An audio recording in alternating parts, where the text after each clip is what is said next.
दोस्तों DK classes DK sir में आपका स्वागत है। दोस्तों एक क्वेश्चन है जो क्लास 12th के लिए है। इस क्वेश्चन में बोल रहा है कि एक धातु के गोले की धारिता जो है वो कितना है, 1 माइक्रोफैरड है। तो पूछा जा रहा है कि इसकी त्रिज्या जो है लगभग कितनी होगी। ठीक है, यहाँ आपके लिए विकल्प दिया हुआ है, इन चारों में से कोई एक विकल्प सही है। ठीक है, तो हमारे पास धारिता कितना दिया हुआ है, 1 माइक्रोफैरड दिया हुआ है।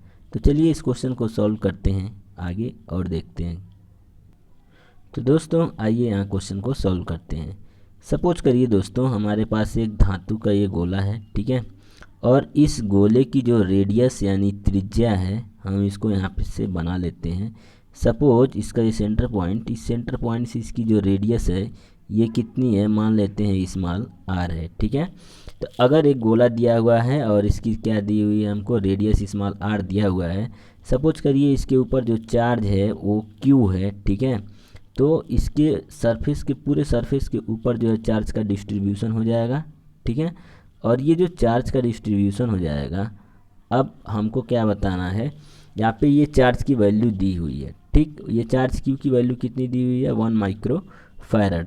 तो हमें बताना है इस रेडियस की वैल्यू क्या होगी। ठीक है, तो दोस्तों हम लोग इसके लिए फार्मूला पढ़े हुए हैं कि कोई गोलीय चालक होता है और उसकी संधारित्र की धारिता अगर हमको निकालनी होती है तो इसके लिए जो फार्मूला है वो हम लोग पढ़े हुए हैं, C इक्वल टू 4 पाई कितना, C equal to 4 pi epsilon not into क्या होता है, R होता है। ठीक है, C equal to 4 pi epsilon not into R होता है। अब हमें देखिए दोस्तों यहाँ पे क्या क्या दिया हुआ है, तो ये जो है C की वैल्यू दी हुई है 1 माइक्रोफैरड।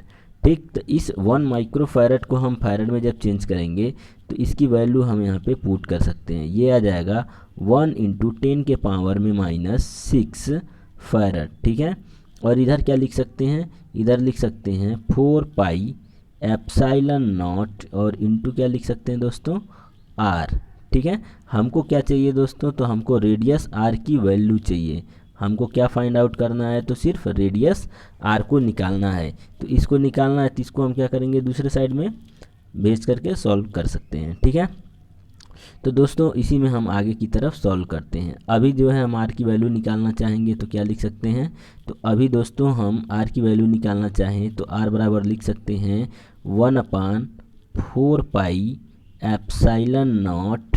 ठीक है, और इंटू में यहाँ पे कितना था दोस्तों, 10 के पावर में -6। ठीक है, इतना लिख दिए। अभी आगे देखिए दोस्तों, फिर R की वैल्यू को अगर हमको फाइंड आउट करना है तो क्या लिखेंगे, R बराबर, तो ये क्या हो गया, देखिए दोस्तों आप लोग एक चीज़ और पढ़े होंगे कि ये जो है 1/4 पाई एप्साइलन नॉट, इसकी वैल्यू कितनी होती है, तो 9 इंटू 10 के पावर में कितना होता है, 9। तो R बराबर हम क्या लिख सकते हैं, इसके जगह पे वैल्यू पुट कर दिए 9। ठीक है, चलिए दोस्तों हम सेम उसी कलर में लिखते हैं, यहाँ लिख दिया 9 इंटू कितना, 10 के पावर में 9 और इंटू 10 के पावर में यहाँ पे कितना था, तो यहाँ पे था 10 के पावर में -6। ठीक है, 9 में से 6 माइनस हो जाएगा तो पावर कितना बचेगा, 10 के पावर में 3। तो यहाँ पे हम लिख सकते हैं 9 इंटू 10 के पावर में क्या, 3। अब ये जो दोस्तों आएगा स्मॉल r की वैल्यू ये किस में आएगी, तो ये मीटर में आएगी। ठीक है, कितना आया, इतना मीटर। या इसी चीज़ को जब हम अगर मीटर से चेंज करके लिखना चाहें तो किलोमीटर में भी लिखना चाहें तो क्या लिख सकते हैं, 9 किलोमीटर। ठीक है, क्योंकि 10 के पावर में 3 का मतलब क्या हो गया, 1 किलोमीटर। ठीक, तो इस तरह से दोस्तों इस क्वेश्चन का जो सही आंसर मिलेगा वो सही आंसर क्या मिलेगा दोस्तों, 9 इंटू 10 के पावर में 9 किलोमीटर। ठीक है, तो इसका राइट आंसर हो जाएगा आपका ऑप्शन नंबर ए। क्या होगा दोस्तों, ऑप्शन नंबर ए इसका सही आंसर होगा। ओके, तो उम्मीद करते हैं दोस्तों ये वीडियो काफ़ी अच्छा लगा होगा आपको। ओके दोस्तों, thank you for watching this video.